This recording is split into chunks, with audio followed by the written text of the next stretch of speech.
And welcome back to the MCG. Our grand final day continues and we really kick it up now as the countdown really hots up to the game between Geelong and Port Adelaide. And the next hour, I'm not sure an hour is going to be enough to do what we're going to do next, which is discuss the year in news. It's been an incredible year in news.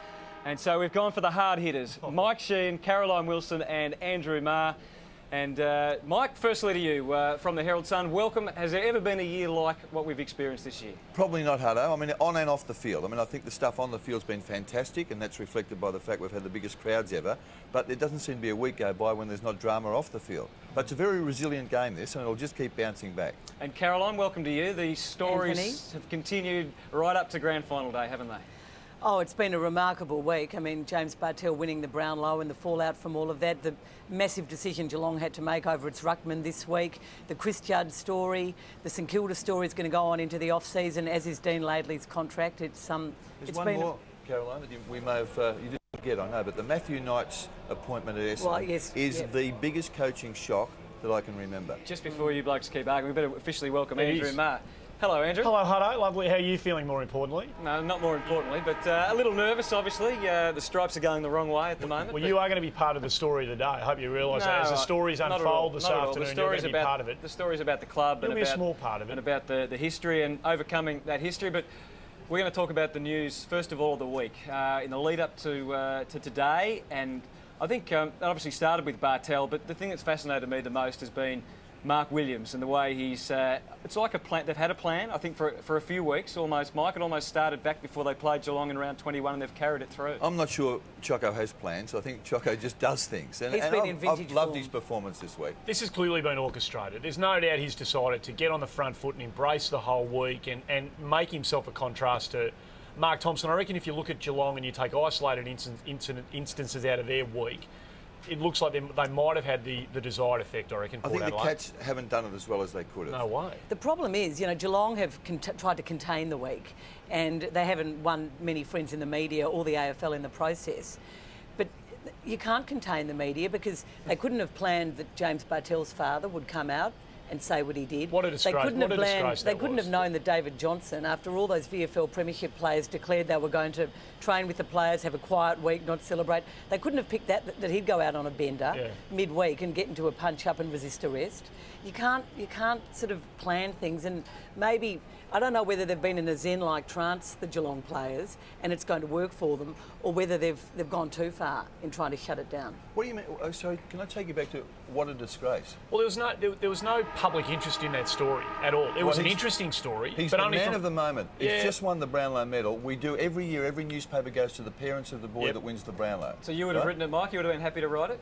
I don't reckon you would have liked your... That's a different question, though. But you talk about a disgrace. It's not a disgrace. Well, Rowan Connolly from The Age, and thank you for saying I write for The Age, Huddo, before. Rowan Connolly from The Age did a brilliant interview with Jimmy Bartel where he talked about this childhood tragedy that happened when his dad left at 1. Bruce McAvaney alluded to it in a very subtle way in what was a very good post-Brownlow interview, I thought, with Bartel. The obvious story the next day, particularly for a tabloid newspaper, was to go and talk to the father. The mother. The mother's the one that's done all the work for Jimmy Bartel. They spoke to the mother too. Why wasn't she on the front page? Andrew, we don't sit there. We're not the social arbiters. We ring the father up and he said what he said. Okay, the old man, I laid primary responsibility at his feet. He should not have said a word. He should have said, it's not about me. Come and talk to me after the week. James deserves the spotlight himself. Come and talk to me after the grand final. So done that, but you might say the father's a disgrace, but I don't think you can say the media is. I said the story was a disgrace. Will it affect James Bartel? I know initially it did. He was very, he was almost distraught about seeing that sort of story on the front page the next day. Shattering for his whole family. And I feel for James Bartel. Well, so it's not our responsibility to worry about his emotional welfare in the week of the grand final. But you wouldn't have written a story. Well, that's a separate issue. He won't answer the question, so let's not worry about asking him again. I would have written it. I didn't. I knew you would have, Kat. Let's return to the antics, I guess you'd say, of Mark Williams, the tactics at least in the lead-up, and have a look at yesterday's post-grand final parade media conference with Mark Williams leading the way and just trying to suck Bomber in. Well, firstly, it's a huge responsibility for Stephen King. Obviously, he's the old school Geelong, and to bring him back now, you know, it's going to be a huge amount of pressure on him. Mark might have old school has been very experienced and all-Australian player and best and fairest player. That's what I meant. To be honest, I've tried to stay away from every part of this whole week apart from what's important to us. Did you hear it? Did you actually hear anything that he said? People have told me a few things, but again, I'm not going to bite back and play the game. I'm not interested. Milburn may be a little sore with his calf and that sort of stuff, so... How'd you like that? Thanks for your time. So, the mind games of Grand Final week and Mark Williams. You can almost punctuate the days, can't you? One day was we're going to run them out of the midfield. One day was the Indigenous players. One day was our big ruckman and Stephen King being an old school Geelong choice. There was the story about Geelong choking and how they would have pulled down the walls of the city last Friday night. Through Milburn in yesterday, there's been a question mark about him all week. They also pumped up their other players who were possibly going to come in, Loney and so forth, and it ended up being Symes. Mind you, I think Mark Thompson coped with it pretty well, and I wouldn't include him in the poor sort of public attitude that some Geelong people have shown this week. I think he's been good, Mark I just Thompson. think it's been refreshing. We've had something to talk about in Grand Final week. And just to me indicate that Mark Williams has been there as a coach and Bomber hasn't. And he has got nothing to lose. I mean, the absolute truth of the matter is, if he loses by 5 goals today, no one will be bagging Port Adelaide. They're a year at least ahead on schedule, aren't they? And on the footy show on Thursday night, he said, I am just so happy to be here. I feel as though we've already won by being here. So he's got plenty to lose. Well, of course he has plenty to lose. He's got plenty to lose. He's got a young team, though, Andy. In the public mind, no one will be. Look, I think we can all agree that Geelong have got everything to lose. St Kilda, Western Bulldogs, there's plenty of young teams we expect to kick. They might never get another opportunity, exactly. And he knows that, and he is absolutely saying that behind closed doors. But his public persona, I think, has been very clever. All right, I agree. Let's get to the year that has been, because it has been an incredible year, and let's reflect, just to remind us of some, we couldn't fit them all in, just some of the big stories of 2007.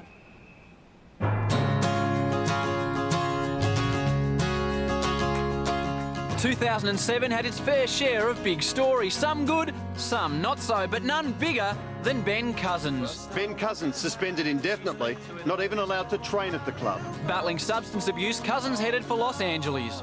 As you're aware, I've been at an overseas rehabilitation centre for the past month undergoing treatment for a number of personal issues, including illness as a result of substance use. Further problems off-field for the Eagles. And now let's have a good year. Required a please explain from the AFL before Cousins returned in round 16. A standing ovation for Ben Cousins. A brilliant 38 disposals in his first game of the year. The Eagles win and Ben Cousins' comeback will be remembered.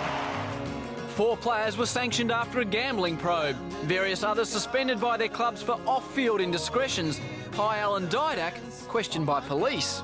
I will not consume alcohol. I will have a 1 a.m. curfew. The interpretation of the hands in the back rule provoked plenty of discussion. Richardson is the one and only target for the back. 50 metres. Richard kicked the goal. He's oblivious to the fact. Some were penalised. Free kick to the Bombers. Can't believe it. Others weren't.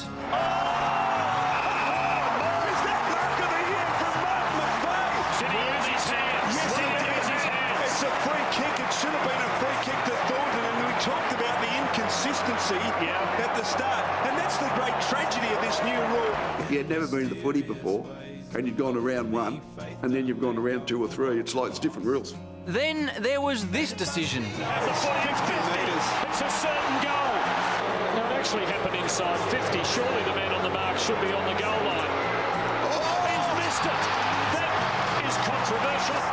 The tanking debate also stirred plenty of emotion. First time in 30 years that I've been involved with football as a player or a coach where I felt compromised doing my job. I think the AFL at times are living happy days. Fonzie Demetrio, when are we actually going to get someone to sort of say, well, perhaps we haven't actually worked this one out right. But back to the footy, in 2007 delivered some classic matches. Round 1 and the grand final rematch saw the Eagles home by a point. Still alive. McVeigh. Oh, God, what a lunch.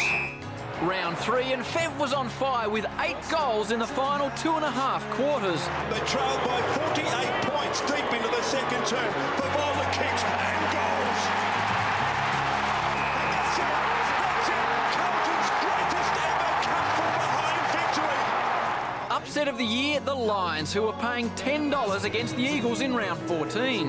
For the first time in 6 years, they have triumphed against the West Coast Eagles at Subiaco. Dale Thomas looked to have kicked an amazing winner against the Saints. That's got to be goal of the year. It's not a goal. Wow, what a spoil sport. It was out of bounds. Adam McPhee had a little more luck as the Bombers snuck home. McPhee, he's one of those attacking players. He took it out. Oh, the umpire didn't call it. We had the angle on it. McPhee! Oh, what a super goal! And Port Adelaide made a habit of pinching the points late in the season. Kasisi to win it. Kasisi does win it. Richo showed true courage by playing with a fractured eye socket, while Jason Ackermanis, who had his own Acker cam, also needed to stand up when taking on his old teammates. The bloke comes over the fence with an Acker doll with a noose on it, and he hangs it in front of Jason's face, and it's got traitor on it. The Hawks didn't seem that happy to see Spider again, but everybody was happy to see Adam Ramanauskas back after his battles with cancer. Rama, he's got this one! Nathan Buckley battled troublesome hamstrings, not playing until round 21, while Rising Star nominee Ricky Pettard can thank some very quick-thinking medical staff for his good health. A tube of cannula was pushed through his chest wall. Drugs were back on the agenda late in the season. I want to formally register my disgust at Channel 7's decision to purchase and broadcast private confidential medical records relating to a number of AFL players. The reporting of players' private medical records infuriated the AFL as players decided to boycott the Seven network. The Roos, Hawks, Port Power and the Cats were the big improvers of 07. Geelong's Joel Selwood took out the NAB Rising Star, while Gary Ablett was simply unstoppable. Ablett's gone. Bones away through. It's a goal. Geelong in front. Big Jonathan Brown was back to his best, taking out the Coleman medal. Done 69 and we are level. The Saints had a stirring win for Robert Harvey in game number 350. Jeff, I never played in a grand final. I played in this game. It was fantastic. The shin boner of the century racked up his 300. Few players reach this plateau. Glenn Archer, congratulations. Later breaking the club games record. Arch as humble as always. I think he's be worth a bit more than mine. And what about that man, James Hird? Along with Master Coach Kevin Sheedy, the famous number 5 bid farewell to the MCG in round 21. Let's hear the Bombers theme song as we thank these two champions of the Essendon Football Club. Hirdy and Sheeds, unforgettable. Every picture tells a story.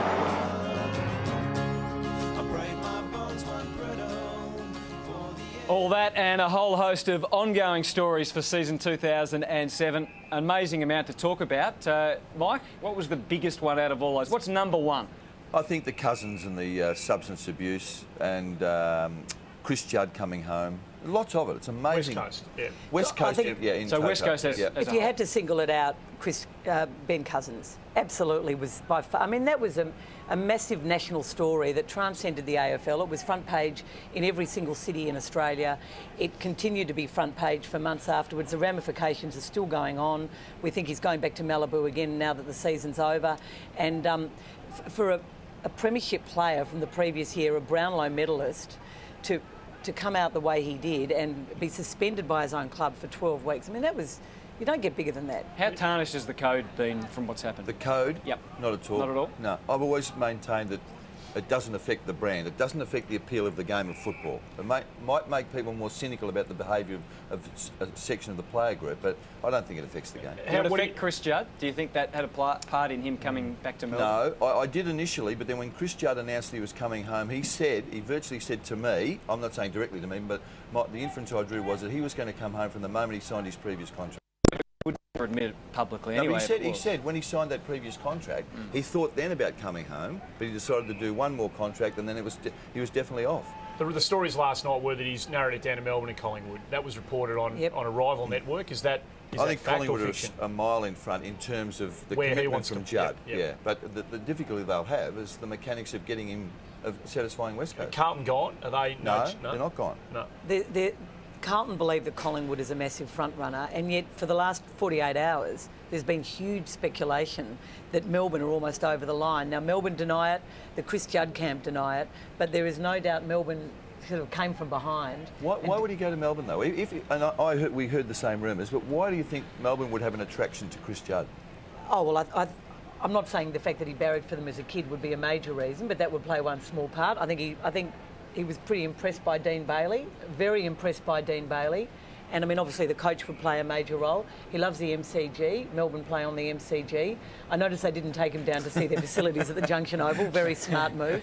And obviously Melbourne, I think, are in a better position to do a trade than Collingwood. Essendon, any hope now that they've got a coach? And that is the other big story of the year, I guess. Kevin Sheedy's departure, the whole way it was handled, and the appointment of Matthew Knights, and the fact that they went the journey with Bomber, but didn't go right to the end. That's the intriguing part, isn't it? This talk, however serious they were about Bomber and Bomber with them, they went to within 3 days of him completing his commitments and then made the announcement. Why would they have not? If they waited 9 weeks, why wouldn't they wait 4 more days? Because they claim they were absolutely convinced that any hope they had was no longer there. Because there was no response to text messages. Surely. I mean, that's just they were inconceivable. relying on the information from an intermediary who was the board member Alec Eppers.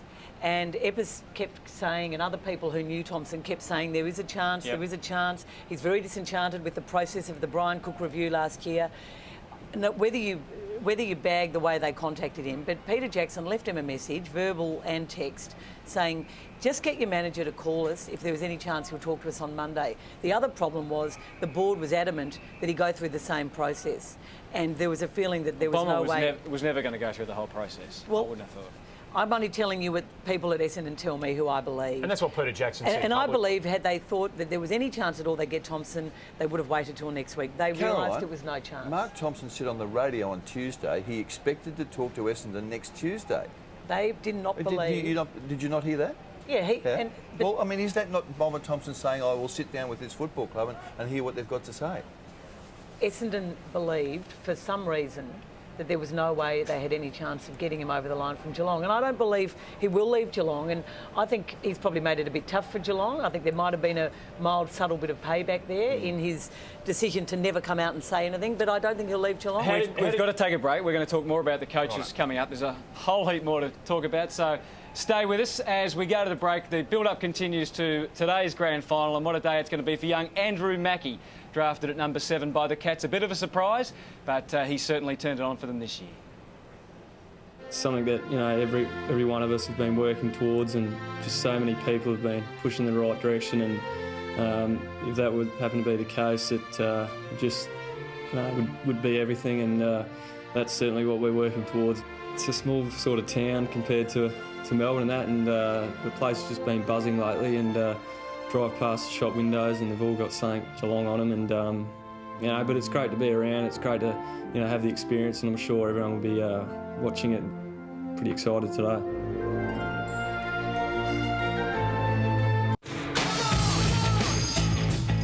Welcome back to grand final day at the G. We build up to the big grand final, and this is some of the action from the year from the Tribunal, working our way through. We saw Jeff Farmer.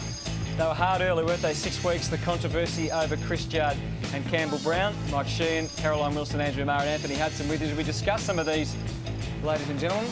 Adam Goods, he of course got the reprimand for that. And you compare it to the next one we're about to see. We have another look at it here, and you see the one from Matthew Lloyd subsequent to this. He gets a week off, and this package is pretty much designed to illustrate the inconsistency of the Tribunal. Again, it's never going to go away, is it? The inconsistencies at Tribunal level, as we look at Thurston's and Crawford, who gets off that? Well, not gets off, he gets a reprimand, but Crawford in the next one gets 3 weeks for identical incident. I mean, inconsistency is always going to be part and parcel of the match review panel and the Tribunal, isn't it? But I think by necessity it is. I mean, we all see things in a different way, don't we? Yeah. I mean, I look at those, and we watch it very closely during the season. The Crawford one, I think that was pretty clear. I think we'd all be as one on that. How different was it from the Thurston's one, though? Oh, it was worse. It was worse. Yeah. 3 weeks worse? Crawford was reckless, there's no doubt about that. I do think the Tribunal has become more lax. I mean, that's been the biggest change. I know this has been the third year of the Anderson overhaul, and the good thing about it is we're now seeing these penalty points come into play. So things that seem to be not punished in the past are coming home to roost for repeat offenders. And just a difference on that Rocker and Leo Barry one that we just saw there. I mean, there was marginal difference between those. This is where they're their own worst enemy. You saw that Eamon Buchanan on Mark Clark, right? Yeah. Now, they ruled that there was no contact to the head. Yeah, well, they did. How could you possibly say that he wasn't hit to the head in that? Do you think that the fact that the players sit on the match review panel makes them easier on the players? Yeah, but I'm happy with that. It's not a violent game anymore. No. So I think if there is a problem with it, I can live with the soft. Was 6 weeks enough for Ben Johnson? Oh, it's plenty. What about Jason Rowe? I think that generally they still don't protect the head enough. That is that's my only gripe. Ben Johnson was the head and he got 6. Did you think Johnson should have got more than 6? No, but that's just one case. Give it a pass mark, Mike, out of 10. The system in its entirety? The system in its entirety and its performance in its entirety. Look, there's a high degree of difficulty for the mark. I would have said instinctively 6, but I think because it's such a hard area to adjudicate, I'd probably say 7.5. Righto. What about you, Cara? Oh, I'd keep it at 6.5 just because there are some one-off shockers that really... I still can't understand the Chris Judd Campbell-Brown one. I mean, I don't want to bring that up again. You thought he did... You thought he eye-gassed him? Well, yeah, I did, and I don't know why they didn't bring in witnesses who said it at the time. It was a very strangely handled case to me. You caused lots of trouble, Mike, too. Let's return to the coaches, and of course the other stories of the year have surrounded the departures of some of the long-time coaches in the AFL. Let's reflect on some that said goodbye this year and discuss what might happen next in the realm of the coaches in AFL footy. OK, listen in, thanks. Oh, eyes here, concentrate. Who'd want to be a coach? Footy sucks sometimes. And this was a match Danaher's Demons won. There was an old boxing coach at a club that I used to coach, and he used to stand down the bottom of the race. And when he used to run out on the ground, he used to say, if it was easy, everybody'd be doing it. And it's a tough job. Dean Laidley certainly had a tough start to the year. Nobody speaks to Dean that played with Dean. Dean is very aloof. Oh, I'm not going to get into a personal battle with Wayne. He can say and do what he likes, to be quite honest. But Laidley soon had the Roos smoking, the Shinboner spirit alive and well, as a series of emotional wins kept proving the critics wrong. What a win for the Kangaroos! Look, I'm really wrapped for the boys, and look, I'm wrapped for my wife and kids at home. It's been a pretty tough month. Terry Wallace started the year by telling Tiger fans not to expect too much in 07. Also keen to keep a lid on his skipper's thoughts and save him $1 or $3. It's frustrating. Sometimes they let it play on, and then other times they call it straight away, and it's just all over the place. I just hope they do get it right, because it causes a lot of frustration amongst the players out in the ground. We'll move on to the rest of the game. After just 2 wins from their first 5 games, Bomber Thompson was finally fed up with the Cats. It's happened a few times now, and I don't think there's some boys that don't want to be part of it, and it's we just don't want it to happen ever again. I'm over. We keep letting people down. The spray worked, the Cats winning the next 15 straight. Injuries, while some were happy to talk them up. Oh, look, he's in the hospital. Oh, not in the hospital. Back in the hotel. Please, don't report that. Others gave nothing away. He's got a hamstring injury. He won't play. I think that's enough information. Am I not talking English? I said it's a hamstring injury, and he won't play, and I think that's enough. But there are grades of hamstring. Oh, well, when you find out the grade, let me know. Ross Lyon sticking to the basics when discussing hamstrings.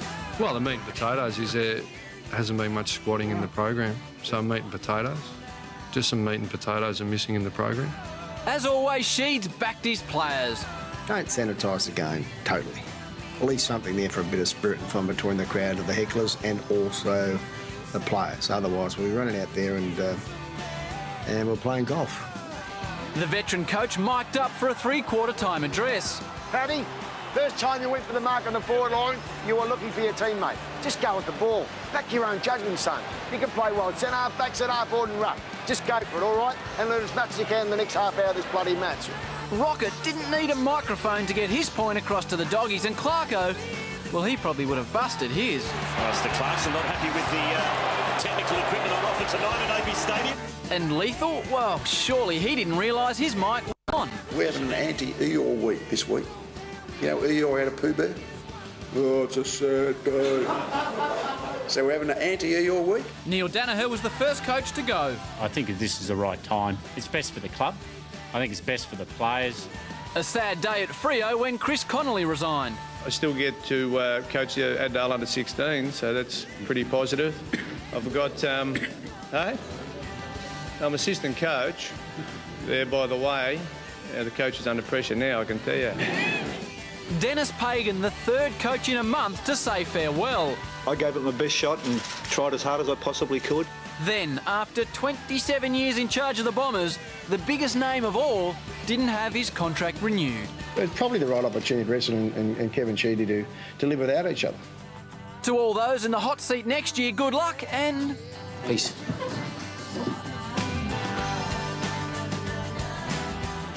What a year for the coaches. It's been an AFL footy, the end of an era really, hasn't it, with the departure of the likes of Sheedy, Pagan, Danaher and Connolly. One of them might coach again, I Which reckon, one? and that's Danaher. He's the only one who's got a small chance I don't think any of of them ever coach coaching again. I think what has hurt the people like Neil Danaher is that Eade and Wallace both had poor years, and I think, you know, the clubs have clearly gone for this massive generational change. I mean, you know, Matthew Knights was a shock, and Dean Bailey... Things turn around, though, don't they, in footy? We've seen that. Things can change. So Neil Danaher could be in the mix In 2 again. years, people could go, well, actually, in his time in Melbourne, they made the finals the third most times of any AFL club. Now, I know they only challenged for one premiership and got absolutely poleaxed, but given the resources, given all the problems he had at Melbourne, I still think Neil Danaher's record is pretty good. 3 coaches sacked, Mike, before the end of July. I mean, even you've never seen that. No, I haven't. Thank you. You've got a couple of years on me. I remember 1897. It's 45th grand final today, Hutto. Have we mentioned that? No, we haven't yet. We were going to make a big point of it at the end, Cara, but you just spoiled it. You have to tell us a story about it at the end of the show. You have to tell us your story about your first ever grand final. It's a great yarn. Okay, I will. Do Dennis Pagan and Kevin Sheedy believe that do they actually think that their days are over? Yes. Dennis does. Dennis thinks he'll never coach again now, Dennis. Dennis realised it, I think, a day or two after. Yeah. When the news out of... I felt, remember it was sort of just swamped by what happened with Sheedy so soon after Dennis left. It was a pity. But I think as media practitioners, we're all going to suffer from this. We've lost some very, very big personalities, and all the new blokes, on what I've seen so far, they're not going to be anywhere near as interesting. Dean Bailey's apparently quite a good performer. Is he? I'm told he's got a great sense of humour. I'm told that Alistair Clarkson's been pretty feisty this week in certain areas. Well, I was a witness, but he was the victim. Oh, is that right? No, just briefly, Alistair Clarkson was at the Coaches Association the other night, and they mocked up Beat the Press again. Yep. And Clarko did himself no favours. He lost control. He went at Caroline unfairly and unnecessarily, and it didn't do him any justice. Don't you reckon his pugnacity is one of his great strengths? So the fact that he doesn't... This wasn't being pugnacious, this was being silly. OK, well, there's probably a line there, and he's obviously crossed it, but he doesn't take a backward step. He didn't take a backward step from any of the powerful figures at Hawthorn, and there's some powerful blokes there that haven't wanted him to coach that team. One in particular who I don't think is still happy that he's necessarily Alistair Clarkson is a classic team. case of why going from being an assistant coach to a senior coach is much bigger than just coaching. I mean, you are the salesman for that footy club, and but that's one of the reasons Terry Wallace got the job at Richmond, and it might be one of the reasons he loses it at the end of next year if he has a bad year, because he hasn't taken enough ownership of the club, which is what some people at Richmond think. 2 quick questions then. Is anyone under the Terry an obvious one? Is anyone else's job threatened for next year, do you think? It's going to be a lot quieter. Well, Eade's got another 2 years at the Bulldogs. So I would think Rodney Eade and Terry Wallace would both want to have significantly better years next year. What does Rodney Eade need to get out of Jason Ackermanis in 2008? A bit more than he got this year, and it's difficult because Acker's 31, I think. But I think there were some signs that Acker can be a healthy contributor. A bit disturbed by the fact that the Doggies allegedly are after Russell Robinson for 3 years, and that they're interested in Ben Hudson. I hope they're not going to fill this team up with recycled players. Hudson would be a good pick. He's young in the game. I know he's a bit older, but I think Hudson would be. Well, they can't have the three of them. Speaking of Hudson, we haven't talked about Neil Craig. Now, Neil Craig had a relatively disappointing year. Yep. And he's got 2 years left on his contract, is that right? Not sure. We're going to spend the whole morning wanting to talk about more and more things, but on a positive note, who's the coach of the year? Mark Thompson. Dean Laidley. Very close second, Mark Williams. Mark Williams. That's the bloke who wins the grand. It's the bloke. That's a cop out. Why is that? What Mark Thompson has done from the position he was in this time last year, it's been a massive turnaround in every way. What about from the position he was in the previous year, when they should have played in the grand final? And last year he probably was the worst coach of the year. This year, exactly. I reckon a good argument to be the best, win or lose today. Mark Williams has rebuilt a team that everyone thought would take years. At least 2 of his assistants have just won jobs at AFL clubs in the last 2 years. Another one might night next year. North have got nothing, and they've lost their first 3 games, and Wayne Carey's savaging Dean Laidley. Their credibility went out the window, Andrew, in the finals. when they lost 2 finals by 30 goals. You blokes know nothing about discipline. We have got to take a break. There's plenty more to come, of course. That's your job. So much of the year has been about saying goodbye to people, and so many star players farewelling the game. We'll talk about that a little bit later on, but one who might go out on the best of all notes is Darryl Wakelin. I suppose when you go back to the start of your career and you think how it's all going to end, and even looking back on the start of this year, I wanted to make it as memorable year I suppose as I could, and I wanted to enjoy each week and every game I played. And, it's just been unbelievable the way the year has gone, and just to watch some of these guys develop. Obviously question marks over some of the new recruits, how they're going to perform. How's their consistency going to be? And just each week they've stood up, and it's just been one of them amazing seasons. And he drives it long, and they're back at the pack. Wester! What a grab, and the youngster drives through another goal. He has 4. Here's a chance for David to use his pace. Rhett gets there, does he? No, he can't.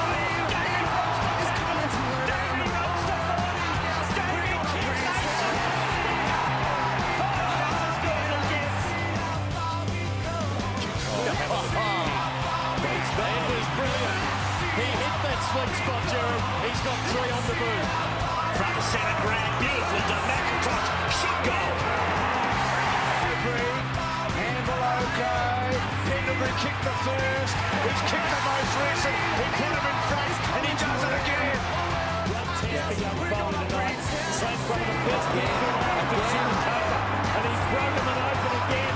Now can they finish this brilliant bit of work? He wants it also. He does.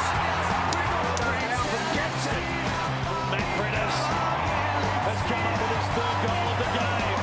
Sweeps it very wide to Selwood. Takes one off. Now this will be pretty good. 48 out. How good's this youngster? He's got his first AFL now. This to put the Hawks in front with just a few seconds left in the elimination final. Is coming to her down the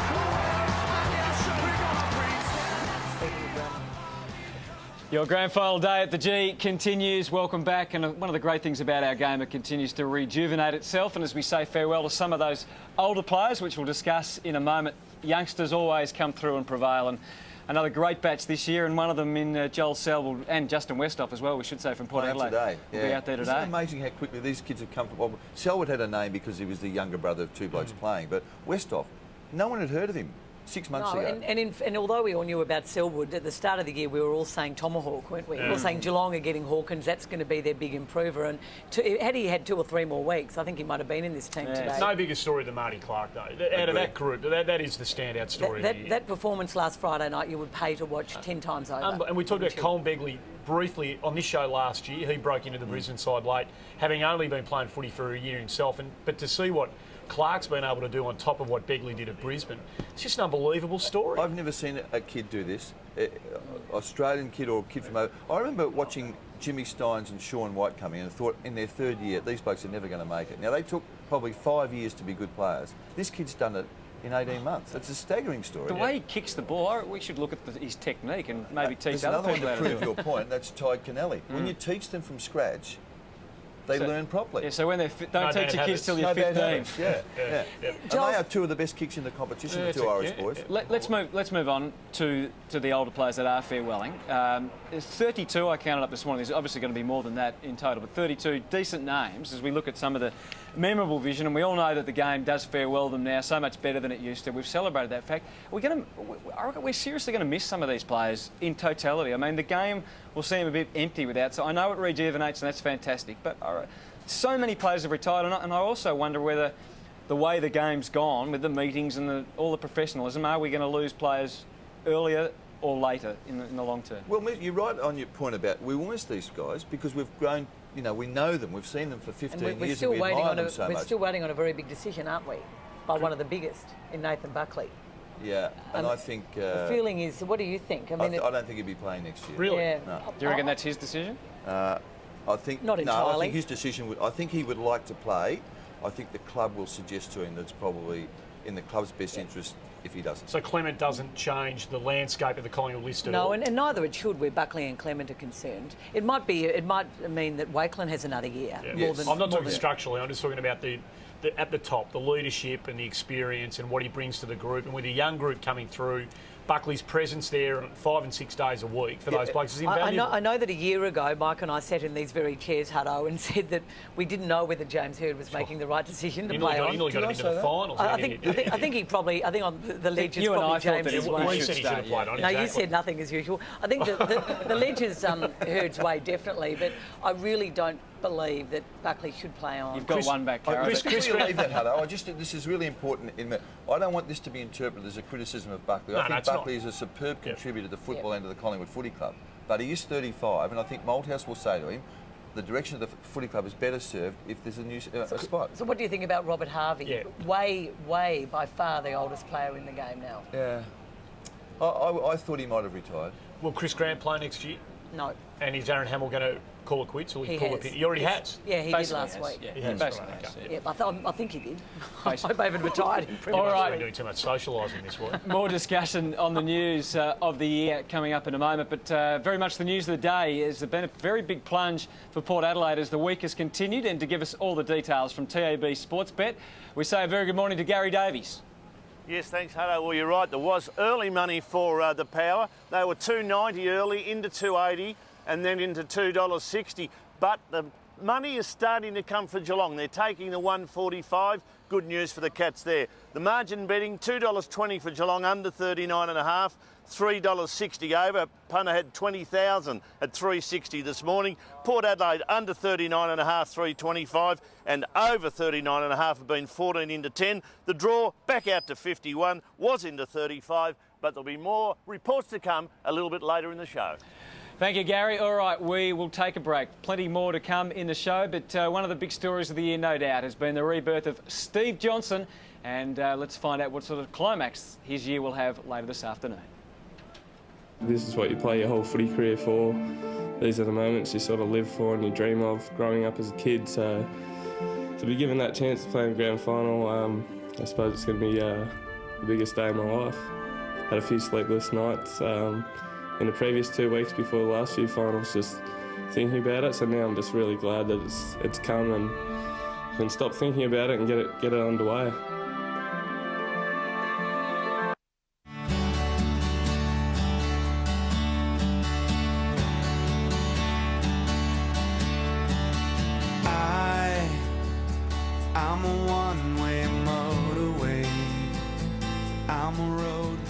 Welcome back to grand final day at the G. Well, football is a very serious business, particularly when you're talking to Mike Sheehan and Caroline Wilson, but we also like to celebrate the lighter side of the game.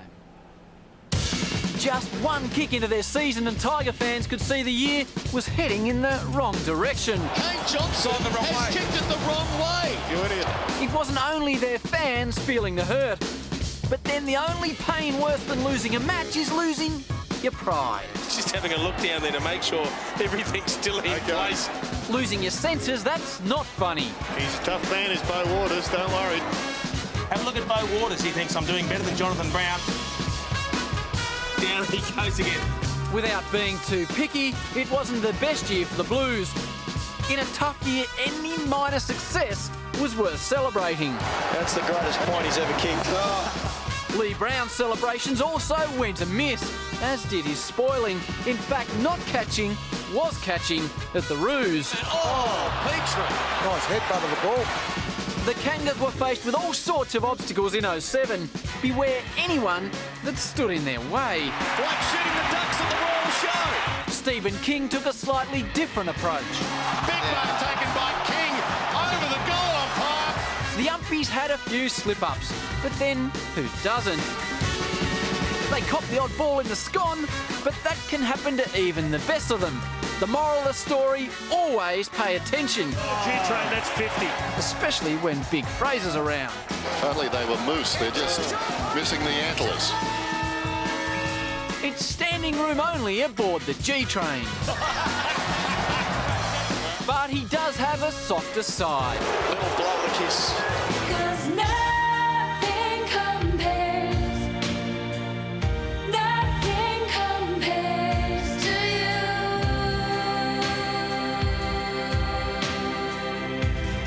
life on the boundary can be pretty challenging. You've just got to hang in there. And we just got to match them and hang in there. Hang in there, mate. Yeah, exactly right. You're just speaking about fresh legs. Both teams look like they've got good legs. So, Christy, those good legs are all muscled. They're good legs, are they all muscled up, are they? I knew you'd pick up on that as soon as I said it. Whitey, you'll get this. I won't even talk to the other two blokes about it, but this is really wet rain too. That's stupid, Andy. To my world, Andy. Even in Blighty's world, this isn't acceptable. A striker. Oh, Jingo. Travis Varco did his best to strip the Swannies, but wasn't so keen to get his own gear off. Not like Jonathan Brown, the big lion will have a crack at anything. It's hard to kick with your pants down around your ankles, though. Corey Enright also caught short. He lost his pants. Corey Enright. No pants, no problem. Yeah, he's going to get a kick. Several coaches were looking for new jobs. I could do other jobs. I could, get over there in a social club and sing. Two of my mates are in a band called the Gypsy Gringos. They need a bass player. So I'll look at all different things. It was a season that went from the sublime Tries to kick a miracle. to the ridiculous. One of the silkiest players in the competition. What the hell was this? A bit of biffo is now a thing of the past. Don't hit him on the head, don't hit around the belly, don't grab each other. That is unless you play in the Little League or if your old man's not paying attention. Season 2007 has been quite a ride. So to finish, did the players enjoy the year? I wouldn't know. I wouldn't know. Really? I wouldn't say it's anything out of the ordinary, but yeah, I wouldn't know, to be honest. No idea? I wouldn't say. I don't know. Any thoughts? Well, I don't know. Well, thanks, Brent. No worries, guys. Thanks. All right, the lighter side of footy in 2007. We are just about out of time. So just to finish off the show, Mike, we want to get your grand final tip and a Norm Smith tip as well. I'm thinking / hoping that Geelong gets their hello. And just total gut feel, Paul Chapman's too good of a player to continue in the form he's been in. I think he just might explode onto the scene today. Oh, I don't agree with that. I think he's carrying a bit of a serious groin injury, but he'll be certainly injected heavily and probably play all right. But I think Gary Ablett will provide the most romantic story of the year and win the Norm Smith. Geelong should win by around low 20 points. Another medal going on midfielder. Did I hear what I thought I heard on your show last night on Before the Game with Andrew Demetriou and the umpires? We put to him that it's now become the exclusive domain of midfielders, which it has, that key position players can't possibly win the Brownlow the way they adjudicate, and he said that it's about time now that the umpires, we need to sit down with the umpires and have a chat with the whole department about that, the way they assess performances. What sort of chat? What, the bloke's got to be over 6'4" and you've got to give him a vote? There's other blokes out there other than if the six you're Nick midfielders Revolt, you get noticed, but if you're Jonathan Brown, you don't. Oh, well, OK. Who would you rather have in your side, Matthew Pallich or Jimmy Bartel? No, that's not the point. They both had it. No, the point is Andrew Demetriou is going to go to the umpires and sort of say, we want you to change the way we don't want you to pick the blokes that you think are the best players on the ground. That's a massive story. If it wasn't said on grand final eve, that would have been back page lead today. Coaches say you've got to widen your vision. What do they say? Look up or look down or whatever they say, whatever Danny Frawley says all the time. Well, maybe that's what the umpires need to. Maybe the umpires advisor needs to say at half time, listen, Darren Glass is having a blinder You're at the moment. You're not serious, Andy. Arguing to the end. Simon Black beating Jonathan Brown was pretty big. It's crazy stuff. That's the way we like it. Thank you very much for being part of it. Have a good call today, Hutto. Good luck, Hutto. Thank you. Sorry for the introduction. I'm not calling you the football's first lady, Cara. I know you got very upset. No, I just wanted the age mentioned, Anthony. The countdown to the grand final continues after the break. Quarters, Luke Darcy and Blighty will preview the big game, Geelong and Port Adelaide. Stay with us from the MCG on Network.